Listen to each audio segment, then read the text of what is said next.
Good evening students, कैसे हैं आप लोग। चलिए फिर आज हम लोग एक छोटा सा टॉपिक, छोटा सा तो नहीं कह सकते क्योंकि ठीक ठाक लंबा है ये टॉपिक। संस्कृत में 1 नंबर में आपका पूछा जाता है, 1 या 2 नंबर में संस्कृत में गिनती या संस्कृत में संख्याओं का ज्ञान। ये संख्याएं हालांकि सबको एक सिस्टमैटिक तरीके से बताई थी, मैंने क्लास में भी बताई थी और वैसे भी सबको पता रहती है, लेकिन अब की जो रिसेंट में एग्ज़ाम हुआ उसमें काफ़ी कन्फ्यूज़न रहा कि द्वा होगा कि द्वि होगा कि त्रय होगा कि त्रयो होगा, तो काफ़ी कन्फ्यूज़न रहा। तो आज हम उसको एक्सप्लेन करने के लिए हमने दोबारा से यहाँ पर संख्याएँ लिखी हैं। हालाँकि ब्लैक बोर्ड में उतना स्पेस नहीं था तो मैंने बीच बीच में जो डिफ़िकल्ट वर्ड्स हैं उनको मैंशन करके लिखा हुआ है। एक सीक्वेंस में सारी संख्याएँ उस पर मैंशन नहीं है, लेकिन वो भी हम एक्सप्लेन आपको करेंगे। चलिए देखिए, स्टार्टिंग से हम लोग देख लेते हैं। सबसे पहले हम लोग क्या देखते हैं कि संस्कृत में एक को हम लोग एका भी कह सकते हैं, एका भी कह सकते हैं और एकम भी कह सकते हैं। ठीक है भाई, एका, एका और एकम। ठीक है, ये आपका पुल्लिंग और स्त्रीलिंग और नपुंसक लिंग में है। दो को हम लोग दो और द्वे, यानी दा के नीचे आधा वा लगा हुआ अ की मात्रा है, दो भी कह सकते हैं और द्वे भी लिख सकते हैं, दोनों सही शब्द हैं। ठीक है, इसके बाद 3 को हम लोग त्रयः, त्रीणि और तिस्रः, तीनों नामों से जाना जाता है, त्रयः, त्रीणि और तिस्रः। ठीक है भाई, इसके बाद जो चौथी गिनती हमारी है 4 को हम लोग क्या कहते हैं, चत्वारः, चत्वारि और चत्रसः, चत्वारः, चत्वारि और चत्रसः। ठीक है भाई, 5 को सिंपल है पंच कहते हैं। 6 को देखिए यहाँ पे सट लिखा हुआ है, नीचे हलंत लगा हुआ है, सट कहते हैं हम लोग। 7 को सप्त हो गया, 8 को अष्ट हो गया, 9 को नव हो गया और 10 को 10 हो गया। ठीक है भाई, इसके बाद 11 को देखिए हम लोग क्या कहते हैं, एकादश। ठीक है, एको दस कोई शब्द नहीं होता, शब्द क्या होता है, एकादश। 12 को द्वादश, 13 को त्रयोदश, त्रयोदश नहीं होता है, क्या होता है, त्रयोदश होता है। ठीक है, 14 को चतुर्दश, ये उड़ने रेफ वाली मात्रा लगी हुई है राखी आपकी, चतुर्दश। 15 को पंचदश, 16 को सोडश। ठीक है भाई, 17 को सप्तदश, 18 को अष्टादश कहते हैं। ठीक है ना, अष्टदश बेटा कोई शब्द नहीं होता। जहां पे आप लोग हम लोग पढ़ते हैं संस्कृत में कि 18 पुराण होते हैं तो क्या लिखा होता है, अष्टादश पुराणेश। ठीक है ना, तो 18 को हम लोग अष्टादश कहते हैं, अष्टदश कोई शब्द नहीं होता है। ठीक है भाई, इसके बाद 19 को देखिए हम लोग 3 नामों से मेंशन कर सकते हैं। एक तो नवदश हो गया, दूसरा 20 को हम लोग कहते हैं विंशति। तो यहाँ पे देखिए 19 को हम लोग क्या कह सकते हैं, एको न विंशति। तो विंशति यानी 20 में एको ना, एक नहीं, तो या तो आप नवदश लिखेंगे ऑप्शन में। इसके बाद दूसरा जो हमारा ऑप्शन होगा एको न विंशति, यानी 20 में एक नहीं, और इसको ऊन विंशति भी कहा जाता है। ऊन का अर्थ भी कम होता है। ठीक है, तो 19 को नवदश, एको न विंशति और ऊन विंशति। ठीक है, 20 को हम लोग क्या कहेंगे, विंशति। इसके बाद 21 को एक विंशति शब्द होता है, एको विंशति नहीं होता है। 22 को हम लोग द्वाविंशति कहते हैं, द्वे विंशति कोई भी वर्ड नहीं होता है। क्या लिखा होता है 22 को, द्वाविंशति। 23 को त्रयोविंशति होता है, त्रयविंशति नहीं होता, त्रयोविंशति, अंक की बिंदी लगी हुई ऊपर। 23 को त्रयोविंशति हो गया। 24 को चतुर्विंशति, यहाँ पे रेफ वाली मात्रा, चतुर्विंशति। ठीक है, 25 को पंचविंशति, 26 को षड्विंशति। ठीक है, षड्विंशति। 27 को सप्तविंशति, 28 को अष्टविंशति और 29 को नवविंशति हो गया। इसके बाद 30 को हम लोग त्रिंशत कहते हैं, तो 29 को हम लोग एको न त्रिंशत, यहाँ त्रिशत नहीं है, त्रिंशत है, एको न त्रिंशत। क्लियर हो गया, यानी 30 में एक नहीं, और इसमें एक शब्द हम और भी जोड़ सकते हैं, ऊन त्रिंशत भी लिख सकते हैं। ठीक है, इसके बाद 30 का क्या है, त्रिंशत, अंक की बिंदी लगी हुई है। अब जब हम आगे बढ़ेंगे 31 को, तो एक त्रिंशत, त्रिशत नहीं होगा, त्रिंशत, त्रि के ऊपर अंक की बिंदी भी लगेगी, एक त्रिंशत। फिर देखिए यहाँ पे 32 को हमने क्या लिखा है, द्वात्रिंशत। अब आपको यहाँ पे याद रखना है कि 32 को हम लोग क्या कहेंगे, द्वात्रिंशत कहेंगे, द्वे त्रिंशत नहीं होता है। ना तो द्वित्रिंशत होगा, केवल और केवल द्वात्रिंशत होता है, ठीक है। इसके बाद 33 को हम लोग क्या कहेंगे, त्रयत्रिंशत, त्रयोत्रिंशत शब्द नहीं होता है, क्या होता है, त्रयत्रिंशत। 34 को चतुस्त्रिंशत, ठीक है, चतुर्त्रिंशत। 35 को पंचत्रिंशत। 36 को षड्त्रिंशत। 37 को सप्तत्रिंशत, सप्पे त्रा पे अंक की बिंदी लगी हुई है, सप्तत्रिंशत। और यहाँ पे आपका 38 दिया हुआ है अष्टत्रिंशत, अष्टात्रिंशत नहीं लिखा जाता है। फिर 39 को देखिए क्या लिखा हुआ है, नवत्रिंशत, ये तो सबको पता है। और 40 को चत्वारिंशत होता है बेटा, चत्वारिशत नहीं होता है, क्या होता है, चत्वारिंशत। आपको ये माइनर जनरली हम लोग जल्दी में चत्वारिशत हो गया 40, लेकिन होता क्या है, चत्वारिंशत, ठीक है। तो हम लोग 39 को एकोना चत्वारिंशत भी लिख सकते हैं, यानी 40 में एक नहीं, या ऊन चत्वारिंशत भी लिखा जा सकता है, ठीक है भाई। इसके बाद 40 में आपका क्या हो गया, चत्वारिंशत हो गया, ठीक।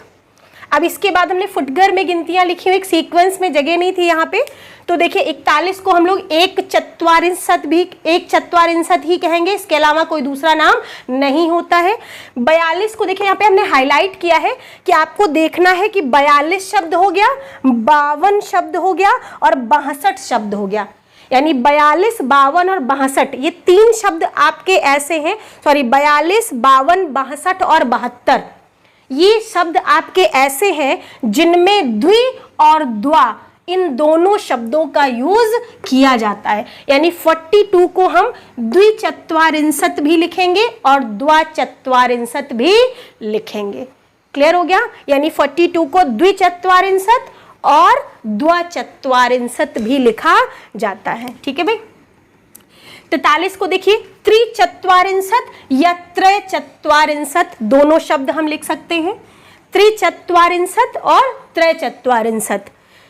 44 को देखिए चतुश्चत्वारिंशत शब्द लिखा हुआ है बेटा, इसको आपको देखना पड़ेगा। एक्चुअली शब्द क्या होता है, चतुः, चतुः शब्द होता है जिसमें यहाँ पे विसर्ग होती है, ठीक है, विसर्ग होती है और प्लस यहाँ पे जो आपका है वो चत्वारिशत शब्द होता है, चा। तो अगर आपने सुना होगा तो विसर्गों के स्थान पर क्या हो जाता है, विसर्जनीय से सह सूत्र से विसर्गों के स्थान पर सबसे पहला क्या होता है, शा होता है। तो यहाँ पे जो हमारा शब्द बन गया है वो चतु, यानी विसर्गे हमारी किस में कन्वर्ट हो गई है, शा में। तो चतुश्चत्वारिंशत शब्द आपका बना है। एक बार फिर देख लीजिए, शब्द क्या होता है, चतुः होता है और दूसरी तरफ हमारा 40 को हम लोग क्या कहेंगे, चत्वारिंशत। तो विसर्ग एक संधि बन रही है विसर्जनीय से सा सूत्र से कि विसर्गों के स्थान पर क्या हो जाएगा, शा हो जाएगा। तो हमारा शब्द क्या बन जाएगा, चतुश्चत्वारिंशत। क्लियर हो गया सबको। इसके बाद आपका 45 में पंचचत्वारिंशत, 46 में वही षट्चत्वारिंशत, 47 में भी आपका सप्तचत्वारिंशत। फिर हमने 48 को यहाँ पे हाईलाइट किया है, 48 को अष्टचत्वारिंशत या अष्टाचत्वारिंशत भी कहते हैं, यानी अष्ट और अष्टा दोनों शब्द होता है यहाँ पे, ठीक। 49 में देखिए नवचत्वारिंशत, चूंकि 50 को हम लोग क्या कहते हैं, 50, तो यहाँ पे एको ना 50 हमने मेंशन किया है, या ऊन 50 भी हो सकता है आपका, ठीक है भाई। इसके बाद देखिए आपका 51 तो 1/50 ही होता है।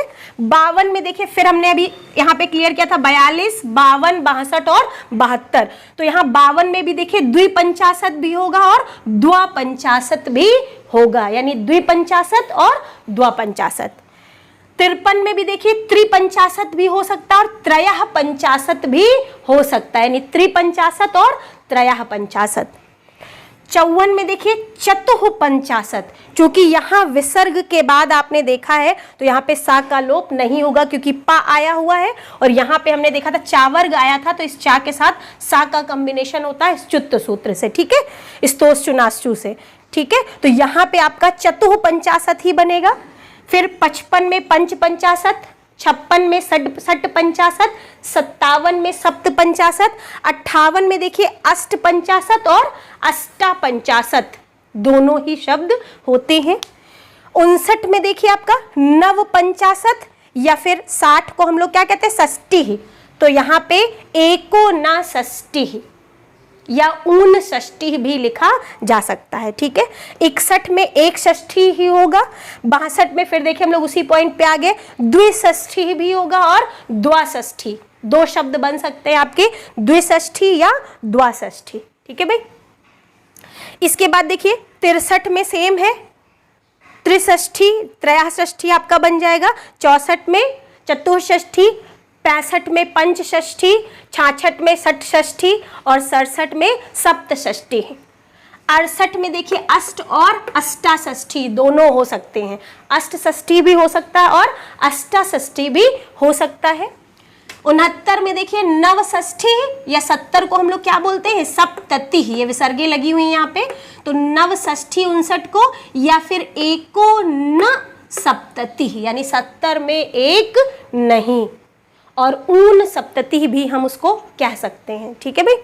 इसके बाद 71 में आपका एक सप्तति ही होगा। 72 में देखिए फिर से वही शब्द आ गया, द्वासप्तति भी हो सकता है और द्विसप्तति भी हो सकता है, ठीक है भाई। 73 में त्रिसप्तति और त्रयसप्तति दोनों शब्द होंगे आपके, त्रिसप्तति और त्रयसप्तति। देखिए जिसमें चेंजेस है वो मैंने मेंशन किए, बाकी एक सीक्वेंस में ही चलता है। तो 73 में त्रिसप्तति और त्रयसप्तति दोनों शब्द आपके हो सकते हैं। 74 में देखिए चतुःसप्तति ही होता है, चूंकि सा आ रहा है तो विसर्गों के स्थान पर कुछ भी नहीं हुआ है, तो यहाँ पे 74 को हम लोग चतुःसप्तति, 75 को पंचसप्तति, 76 को षट्सप्तति, 77 को सप्तसप्तति और 78 को अष्ट सप्तति या अष्टासप्तति दोनों शब्द लिखे जा सकते हैं, ठीक है। 79 को देखिए यहाँ पे, 79 को क्या लिखा गया है, नव सप्तति, और 80 को चूंकि अशीति ही कहते हैं तो यहाँ पे जो हमने शब्द लिखा था एको न और प्लस अशीति, अब न में भी छोटा आ है और अशीति का पहला अक्षर आ भी छोटा है, तो छोटा आ प्लस छोटा आ बड़ा आ, दीर्घ संधि से जो ये शब्द बना है वो क्या बन गया, एको न सीति। शब्द क्या था, एको न अशीति, 80 में एक नहीं, लेकिन ना में छोटा आ है और अशीति में आ छोटा आ है, तो आ प्लस आ बड़ा आ, तो एको ना सीति ही बन गया यहाँ पे, ठीक है भाई। और हम ऊन प्लस अशीति तो ऊना सीति भी लिख सकते हैं, ठीक है भाई। 80 में देखिए क्या है, अशीति। फिर 81 में देखिए एक और प्लस अशीति, तो छोटा प्लस छोटा बड़ा, तो एकाशीति ही हो गया। यहाँ पे जो शब्द है 82, द्वय, शब्द क्या था, द्वय। अब यहाँ पे द्वय अशीति क्यों लिखा हुआ है, द्वयाशीति क्यों नहीं लिखा हुआ है बेटा, तो ये हम यहाँ पे क्लियर कर देना चाहते हैं कि जो शब्द है वो द्वयाशीति नहीं होगा, द्वयशीति ही होगा। इसका कारण क्या है, जो शब्द होता है वो क्या होता है, द्वि, राइट। उसके बाद शब्द हमारा क्या जुड़ता है, अशीति। अब इधर देखिए ई स्वर है, ई के बाद अगर असमान स्वर आता है तो ई प्लस आ बराबर या, ये इको यणच सूत्र से हमारा हुआ है, यण संधि से, कि प्रथम पद में अगर ई हो और दूसरे पद में असमान स्वर हो तो ई हमारी किस में कन्वर्ट हो जाती है, या में। ई हमारी किस में कन्वर्ट हो गई, या में। अब हमने क्या देखा कि ये जो ई है, ई के स्थान पर हमको दूसरी तरफ असमान स्वर होने के कारण ई के स्थान पर हमको क्या मिल गया, या, द्वय, ठीक। और चूंकि या में हलंत होना चाहिए तो आ इसी में जुड़ गया है, ठीक है ना। तो या में हलंत होना चाहिए, तो हलंत हटाने के लिए जो आ है वो इसी में जुड़ गया है, तो शब्द क्या बन गया, द्वयशीति ही बना हुआ है। इतना क्लियर हो गया, द्वि प्लस अशीति, तो जब ये ई हट जाएगा तो यहाँ पे हम लोग क्या देखेंगे, ये आधा हो जाएगा, तो इसमें आ जुड़ गया है, तो हमारा शब्द क्या, द्वया नहीं बन पाया। क्या बन पाया, यानी छोटे आ का इस्तेमाल हमने या को पूरा करने के लिए किया है, तो शब्द हमारा क्या बना है, द्वयशीति ही। क्लियर हो गया। इसके बाद देखिए सेम कंडीशन यहाँ पर, त्रय, आधा त्रा बना हुआ है, या बना हुआ है और सीति शब्द लिखा हुआ है, असीति शब्द नहीं लिखा हुआ है। तो यहाँ पे भी सेम कंडीशन है बेटा, त्रि शब्द था और त्रि में जब हम असीति ही जोड़ेंगे तो इधर ई है और ई के बाद असमान स्वर आ है, तो ई हमारी किस में कन्वर्ट हो जाएगी, या में। ई हमारी किसमें कन्वर्ट हो जाएगी, या में। तो जब ई हमारी इस व्यंजन से स्वर चला जाएगा तो त्रा हमारा आधा हो गया। जब हमने स्वर को किसमें कन्वर्ट कर दिया, या में, तो हमारा त्रा क्या हो जाएगा, आधा हो जाएगा। तो शब्द हमारा क्या बन गया, त्रयशीति। क्लियर हो गया सबको, त्रयशीति, क्योंकि ई हमारा किसमें कन्वर्ट हो गया था, या में। तो त्रयशीति शब्द बन गया। अब इधर देखिए, यहां पे भी हमने हाईलाइट किया है 84 को। तो शब्द हमारा क्या होता है, चतुः शब्द होता है। चतुः प्लस अशीति, चतुः प्लस अशीति। तो हमने क्या देखा, प्रथम पद में विसर्ग है और दूसरे पद में असमान स्वर है। तो जब हम विसर्ग संधि पढ़ते हैं तो पहली कंडीशन ये होती है कि विसर्गों के स्थान पर सा होता है, दूसरी कंडीशन ये होती है कि विसर्गों के स्थान पर रा भी होता है। तो रा को हम दो फॉर्म में लिख सकते हैं, एक कंप्लीट रा के फॉर्म में और एक इस वाली फॉर्म में। तो नियम ये होता है कि यदि प्रथम पद के अंत में विसर्ग है और दूसरे पद में कोई व्यंजन है तो विसर्गों के स्थान पर ये वाला उड़ने वाली रा यानी रेफ वाली रा होती है, और यदि प्रथम पद के अंत में विसर्ग हो और दूसरे पद में कोई स्वर हो तो विसर्गों के स्थान पर क्या हो जाता है, रा हो जाता है।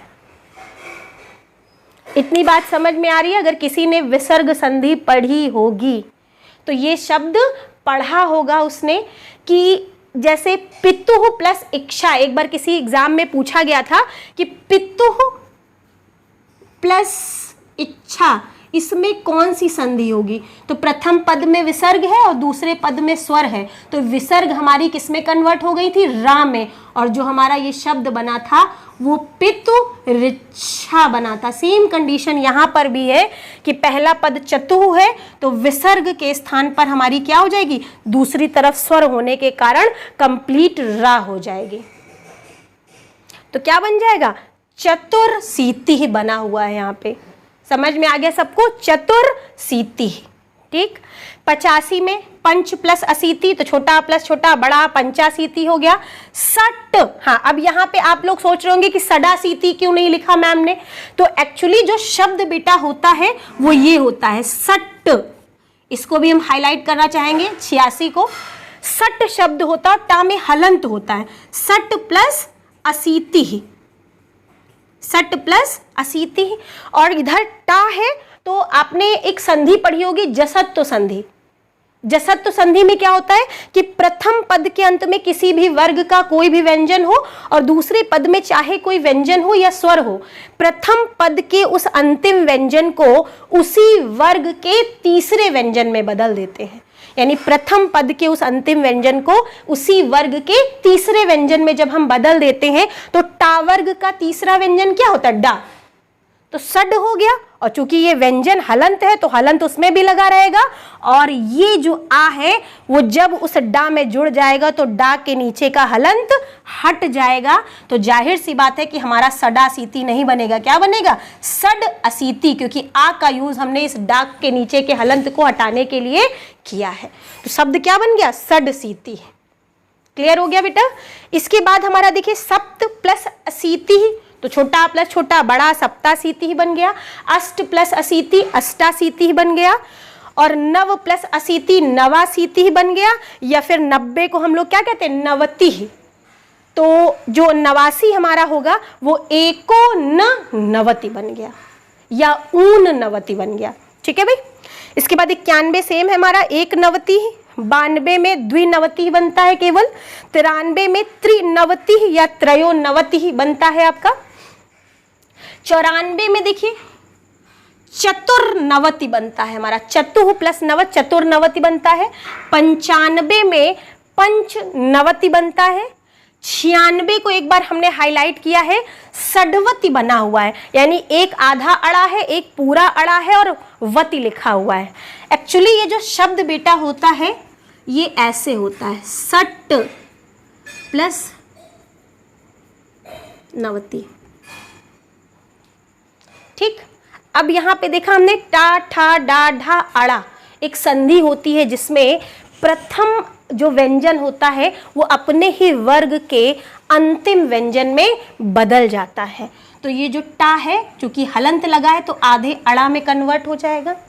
तो हमारे पास ये हो गया। और दूसरा क्या होता है इसी का नियम, ता था दा धा ना है तो ना अपने दूसरे वर्ग के अड़ा में कन्वर्ट हो जाता है। तो यहाँ पे ये टा तो अड़ा में कन्वर्ट ही होगा, जो ना होगा वो भी ये आपका ता था दा धा ना ता वर्ग है और दूसरी तरफ आपका टा वर्ग है। अगर स्तुत्व संधि आप लोगों ने पढ़ रखी है, स्तुत्व संधि आपने पढ़ी होगी, तो प्रथम पद के अंत में ता वर्ग हो, स्तोष्टु न सो ता था दा धा ना, और दूसरे पद में अगर टा वर्ग होगा तो ता वर्ग के व्यंजन के अनुसार बदल जाता है। तो ता था दा धा ना ये ता वर्ग का अंतिम व्यंजन है, और उधर टा ठा डा ढा अड़ा वो टा वर्ग का अंतिम व्यंजन है। तो यानी ये आधा अड़ा और ये ना भी हमारा अड़ा में कन्वर्ट हो जाएगा। तो हमारा जो शब्द बन गया वो क्या बन गया? षड्वती बन गया। क्लियर हो गया? तो यहाँ पे स्तुत्व संधि का यूज किया गया है। ठीक है भाई। इसके बाद हम क्या देख रहे हैं? 97 में हमारा सप्तनवति ही बनेगा, यहाँ विसर्गे होंगे लास्ट में, और 98 में अष्टनवति और अष्टानवति दोनों बन सकते हैं। 99 में देखिए नवनवति ही बना हुआ है, या फिर 100 को हम लोग शतम कहते हैं, तो एको ना शतम या फिर ऊन शतम भी बन सकता है।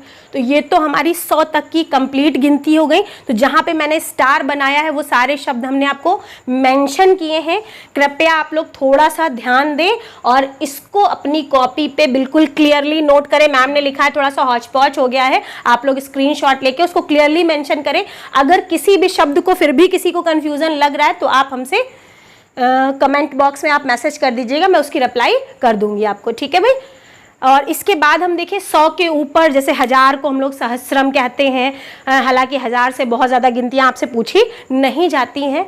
तो जब हम 100 से ऊपर पढ़ेंगे तो देखो बेटा, अभी तक हम लोग शत पे चल रहे थे। 100 के अंदर जब भी हमने पढ़ा था तो हम लोग शत पे चल रहे थे। देखो जैसे 50 होगा और क्या बोलते हैं, तो 100 के अंदर हम लोग शत पे चलते हैं और 100 जो होता है वो शतम पे खत्म हो जाता है। तो इसका मतलब जब हम 101 से लेकर के 110 तक गिनती लिखेंगे तो हम अधिक शब्द जोड़ के लिखेंगे। जैसे एकाधिक शतम, तो मतलब 100 में एक अधिक, हमेशा रिवर्स चलते हैं। जैसे कहीं पे लिखा हो एकाधिक शतम क्या होगा, तो आप उल्टा लिखोगे। शतम का मतलब 100 और फिर प्लस का निशान लगा दो, एकाधिक मतलब एक अधिक, तो 100 + 1 = 101। द्वाधिक शतम, तो पहले हम पीछे वाला शतम 100 लिख लेंगे, प्लस का सिंबल लगाएंगे, द्वाधिक का मतलब दो अधिक। त्रयोधिक या त्रयाधिक शतम, चतुराधिक शतम, पंचाधिक शतम, सप्ताधिक शतम, आपका नवाधिक शतम या दशाधिक शतम का मतलब हो गया 100 + 10 यानी 110। इतना सबको क्लियर हो गया? कभी कभी ऐसे भी पूछ लेते हैं बेटा, पंचाधिक पंचशतम, तो अब हम लास्ट से ही तोड़ेंगे। पंचशतम का मतलब क्या हो गया? 500। द्विशतम का मतलब 200। त्रिशतम या त्रिशती का मतलब क्या हो गया? 300। चतुर्शतम या चतुर्शती का मतलब क्या हो गया? 400। पंचशतम का 500। सप्तशतम का 700। तो अगर हमसे कोई कह दे सप्ताधिक सप्तशतम, तो पहले पीछे वाला उठा लो। सप्तशतम का मतलब 700 और प्लस जोड़ दो सप्ताधिक यानी 7 अधिक, तो सप्तशतम का मतलब 700 प्लस सप्ताधिक यानी 7 अधिक। 700 + 7 कितना हो गया? 707। अगर आपसे कोई बोले कि दशाधिक पंचशतम, बड़ा सिंपल है, दशाधिक पंचशतम, फिर हम पीछे से लिखेंगे। पंचशतम का मतलब 500 प्लस लगा दीजिए, दशाधिक का मतलब 10 अधिक, तो 500 में 10 जोड़ दीजिए, क्या बन गया? 510। ठीक। पंचाधिक पंचशतम, तो पंचशतम मतलब 500 और प्लस लगा दीजिए, पंचाधिक मतलब 5 अधिक, तो 505। क्लियर हो गया सबको? किसी को कोई डाउट तो नहीं है? अगर किसी को कहीं भी कोई दिक्कत आती है इसमें, इसको रिक्वेस्ट है आप लोगों से, इसको क्लियरली आप अपनी कॉपी पे नोट करिएगा। फिर भी अगर कोई दिक्कत आ रही है तो आपको मैंने पहले भी बताया है कि आप हमें मैसेज कर सकते हैं। चलिए, okay students, bye, good night.